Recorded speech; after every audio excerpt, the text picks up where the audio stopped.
नमस्कार दोस्तों, स्वागत है आपके अपने यूट्यूब चैनल डिजिटल मदद में। अगर आप चैनल पे पहली बार वीडियो देख रहे हैं तो चैनल को सब्सक्राइब कर लो और इसी के साथ में बेल आइकन को ऑन कर लो।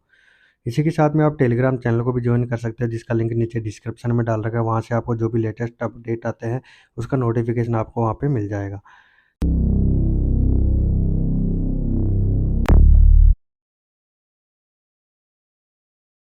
चलो शुरू करते हैं। आज हम बात करते हैं कि लेटेस्ट वैकेंसी निकाली गई है जो कि DSSB के द्वारा निकाली गई है, जो कि 12 जनवरी 2024 को नोटिफिकेशन जारी करा गया था। और इसी के साथ में बात करते हैं इसकी जो ओपनिंग डेट रहने वाली है 13 फरवरी 2024 रहने वाली है, और जो कि 13 मार्च 2024 इसकी क्लोजिंग डेट रहने वाली है। बात करते हैं अब ये कौन-कौन सी वैकेंसी निकाली थी उसके बारे में। तो शुरू करते हैं। जो कि पहली वैकेंसी रहने वाली है फार्मासिस्ट की, जो कि हेल्थ एंड फैमिली वेलफेयर की तरफ से निकाली गई थी। ग्रुप सी की वैकेंसी रहने वाली है। नंबर ऑफ पोस्ट की बात करते हैं तो अनरिजर्व के लिए 96 निकाली थी, ओबीसी के लिए 96, एससी के लिए 21, एसटी के लिए 40 और ईडब्ल्यूएस के लिए 65। तो टोटल करके 318 पोस्ट रहने वाली है। और इसके साथ में पीडब्ल्यूबीडी के लिए 20 पोस्ट रहने वाली है, और एक्स सर्विसमैन के लिए 31 पोस्ट, और एसपी के लिए इसने 15 पोस्ट निकाली है। नेक्स्ट पोस्ट आती है नर्सिंग ऑफिसर की, जो कि हेल्थ एंड फैमिली वेलफेयर की तरफ से रहने वाली बी ग्रुप की ये पोस्ट रहने वाली है। नंबर ऑफ वैकेंसी की बात करते हैं तो 724 निकाली है अनरिजर्व की, 445 निकाली ओबीसी की, एससी के लिए 115, एसटी के लिए 106, ईडब्ल्यूएस के लिए 117। तो 1507 वैकेंसी रहने वाली है नर्सिंग ऑफिसर की। इसी के साथ में पीडब्ल्यूबीडी के लिए निकाली है 50 पोस्ट। नेक्स्ट पोस्ट आती है रिसर्च सेंटर कोऑर्डिनेटर की, जो कि डायरेक्टर ऑफ एजुकेशन के द्वारा निकाली गई थी। बी ग्रुप की पोस्ट रहने वाली है। नंबर ऑफ वैकेंसी की बात करें तो अनरिजर्व की 7 पोस्ट रहने वाली है, ओबीसी के लिए 3, एससी के लिए 1 और ईडब्ल्यूएस के लिए 1। तो टोटल करके 12 पोस्ट रहने वाली है, और पीडब्ल्यूबीडी के लिए 1 पोस्ट यहाँ पे रखी गई है। नेक्स्ट पोस्ट आती है आया की, जो कि वुमेन एंड चाइल्ड डेवलपमेंट की तरफ से निकाली गई थी। सी ग्रुप की ये पोस्ट रहने वाली है। नंबर ऑफ वैकेंसी अनरिजर्व की 9 निकाली है, ओबीसी के लिए 7, एससी के लिए 2, एसटी के लिए बात करते हैं 1 पोस्ट रहने वाली है, ईडब्ल्यूएस के लिए 2 पोस्ट रहने वाली है। तो टोटल 21 पोस्ट यहाँ पे निकाली गई है। पीडब्ल्यूबीडी के लिए 1 पोस्ट रहने वाली है, एक्स सर्विसमैन के लिए 2, एसपी के लिए 1 वैकेंसी रहने वाली है। नेक्स्ट पोस्ट आती है कुक मेल की, जो कि वुमेन एंड चाइल्ड डेवलपमेंट की तरफ से निकाली गई है, जो कि सी ग्रुप की पोस्ट रहने वाली है। नंबर ऑफ वैकेंसी रहने वाली है अनरिजर्व की 9, ओबीसी के लिए 5, एससी के लिए 2, एसटी के लिए 1 और ईडब्ल्यूएस के लिए 1 पोस्ट। तो टोटल करके 18 पोस्ट रहने वाली है। पीडब्ल्यूबीडी के लिए 1 निकाली है, और एक्स सर्विसमैन के लिए 2 रहने वाली है, और एसपी के लिए 1 पोस्ट यहाँ पे रखी गई है। इसी के साथ में बात करते हैं नेक्स्ट पोस्ट की, जो कि कुक फीमेल की रहने वाली है। ये भी post women and child development की तरफ से रहने वाली, जो कि सी ग्रुप की पोस्ट रखी गई है। अनरिजर्व की पोस्ट रखी गई यहाँ पे 6, ओबीसी के लिए 4, एससी के लिए यहाँ पे 1, एसटी के लिए 1 और ईडब्ल्यूएस के लिए यहाँ पे 14, सॉरी 2 वैकेंसी रखी गई। तो टोटल करके 14 पोस्ट रहने वाली है। नेक्स्ट पोस्ट आती है ट्रांसलेटर हिंदी के लिए, जो कि असेंबली सेक्रेटरीट के लिए रखी गई है, जो कि बी ग्रुप की पोस्ट रहने वाली है। नंबर ऑफ वैकेंसी की बात करते हैं तो ओबीसी के लिए 1 रखी गई है, एससी के लिए 1 पोस्ट रखी है। तो टोटल पोस्ट यहाँ पे 2 रखी गई है। नेक्स्ट पोस्ट आती है सैंक्शन ऑफिसर एचआर की, जो कि दिल्ली ट्रांसपोर्ट लिमिटेड के द्वारा निकल गई है। बी ग्रुप की ये पोस्ट रहने वाली है। नंबर ऑफ वैकेंसी 3 निकाली है, जो कि 3 पोस्ट रहने वाली है। अनरिजर्व कैटेगरी की 1 रखी है, ओबीसी की। तो टोटल करके 4 पोस्ट रहने वाली है। इसी के साथ हम बात करते हैं जो नंबर ऑफ टोटल वैकेंसी रहने वाली है, तो 1896 पोस्ट यहाँ पे निकाली गई है। और जो भी इंटरेस्टेड कैंडिडेट है उनको फॉर्म अप्लाई करना है, वो DSSBonline.nic.in की वेबसाइट पे जाके फॉर्म फिलअप कर सकते हैं। अब बात करते हैं इनके क्वालिफ़िकेशन की, जो कि फार्मासिस्ट की वैकेंसी के लिए यहाँ पे इन्होंने एजुकेशन क्वालिफ़िकेशन रखी है। बैचलर डिग्री की हुई होनी चाहिए फार्मेसी के अंदर, या फिर बी फार्मा किया हुआ होना चाहिए, जो कि किसी भी रिकॉग्नाइज्ड इंस्टीट्यूट या यूनिवर्सिटी से होना चाहिए, जो कि फार्मेसी के अंदर रजिस्टर भी होना चाहिए। और रजिस्ट्रेशन फार्मेसी इस दिल्ली के अंदर भी काउंसिल के अंदर होना चाहिए, जो कि 6 मंथ जॉइनिंग का होना चाहिए। इसी के साथ में बात करते हैं इसके पे स्केल की, जो कि 29,200 से लेके 92,300 तक दिया जाएगा, जो कि पे लेवल इसका 5 रखा गया है, जो कि सी ग्रुप की पोस्ट रहने वाले non gazetted non ministerial office की।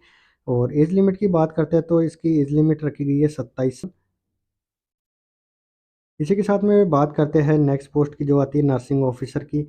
और इसकी जो क्वालिफ़िकेशन रखी गई है उसकी बात करते हैं तो यहाँ पे बीएससी नर्सिंग किया हुआ होना चाहिए रिकॉग्नाइज्ड यूनिवर्सिटी से या फिर इंस्टीट्यूट से, या फिर बीएससी नर्सिंग वही होना चाहिए रेगुलर बेसिस पे, जो कि किसी भी रिकॉग्नाइज्ड इंस्टीट्यूट या यूनिवर्सिटी से किया हुआ होना चाहिए, या फिर इसके अलावा नर्सिंग मिडवाइफरी किया हुआ होना चाहिए, जो कि आरएन या फिर नर्सिंग काउंसिल के अंदर रजिस्टर, या फिर वो भी कैंडिडेट अप्लाई कर सकते हैं जिन्होंने जीएनएम करी हो और इसी के साथ में नर्सिंग मिडवाइफरी के अंदर रजिस्टर होना चाहिए। इसी के साथ में इसके अंदर जो जीएनएम या डिप्लोमा वाले अप्लाई करते हैं तो उनको एक्सपीरियंस मांगा है 1 ईयर का, जो कि 50 बेडेड हॉस्पिटल का उनके पास में होना चाहिए।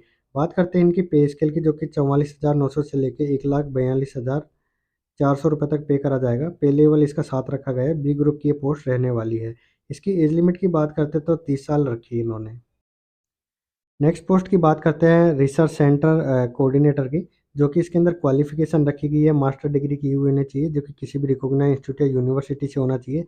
फिर बीएड किया हुआ होना चाहिए, जो कि स्पेशल एजुकेशन से, या फिर बीएड जनरल एजुकेशन किया हुआ होना चाहिए। 1 ईयर का डिप्लोमा कोर्स होता है जो कि ये किया हुआ होना चाहिए, या फिर पीजी किया हुआ होना चाहिए, जो कि एजुकेशन के अंदर।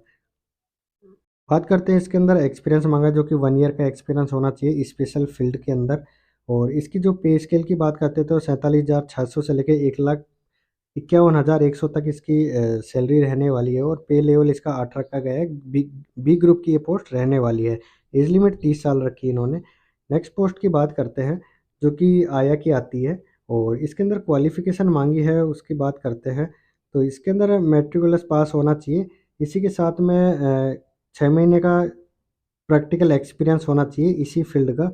इसी के साथ में एक्सपीरियंस भी होना माँगा है इन्होंने। और पे स्केल की बात करते हैं 18,000 से लेके 56,900 तक पे करा जाएगा, जो कि पे लेवल इसका 1 रखा गया है और एज लिमिट रखी है 18 से 27 साल।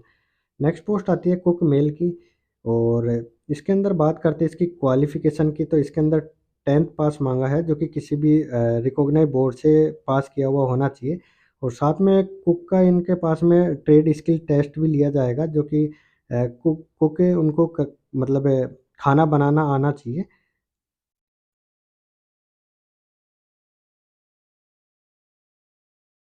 बात करते हैं इसके एक्सपीरियंस की, तो इसके अंदर एक्सपीरियंस मांगा है 2 साल का, जो कि गवर्नमेंट डिपार्टमेंट के अंदर होना चाहिए, किसी भी अंडरटेकिंग कैटरिंग के अंदर। और सैलरी की बात करते हैं तो 18,000 से लेकर 56,900 तक रहने वाली। पे लेवल इसका ये जो 1 रखा है। नेक्स्ट आती है कुक फीमेल की, जो कि इसके अंदर सेम क्वालिफिकेशन रखी है और सेम एक्सपीरियंस इसके अंदर रखा गया है।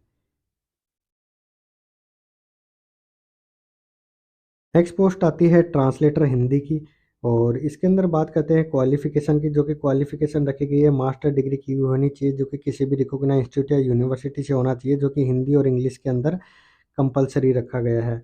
और इसके अंदर उनको हिंदी का नॉलेज होना चाहिए और इंग्लिश का भी नॉलेज होना चाहिए, तो क्योंकि वो ट्रांसलेशन के लिए चाहिए इनको। और जो इनकी बात करते हैं पे स्केल की, तो जो कि 35,400 से लेके 1,12,400 तक पे करा जाएगा। पे लेवल इसका 6 रखा गया है। नेक्स्ट पोस्ट आती है सैंक्शन ऑफिसर एचआर की।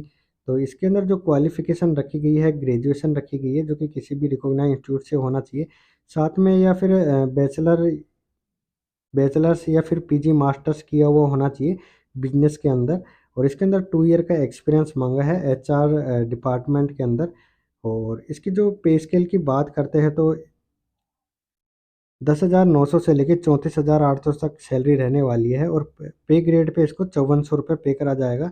और इसका जो पे लेवल रहने वाला है 9 रखा गया है और इसकी एज लिमिट की बात करते हैं तो 27 साल रखी गई है।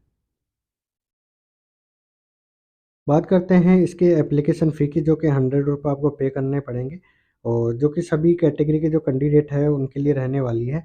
और जो एक्स सर्विसमैन है तो उनको कोई भी पे करना नहीं पड़ेगा। और जो भी इंटरेस्टेड कैंडिडेट है उनको फॉर्म अप्लाई करना है तो वो विभाग की वेबसाइट पे जाके अप्लाई कर सकते हैं, या फिर इसका जो आपको लिंक है डिस्क्रिप्शन में मिल जाएगा, वहाँ से भी जाके आप अप्लाई कर सकते हैं। और ये पीडीएफ नोट के लिए आप टेलीग्राम को जॉइन कर लो, वहाँ से ये पीडीएफ नोट आपको मिल जाएगा। और ऐसे ही लेटेस्ट अपडेट जानने के लिए आप चैनल के साथ बने रह सकते हैं। वीडियो आपको अच्छा लगा तो लाइक करना, चैनल को सब्सक्राइब जरूर करना। धन्यवाद।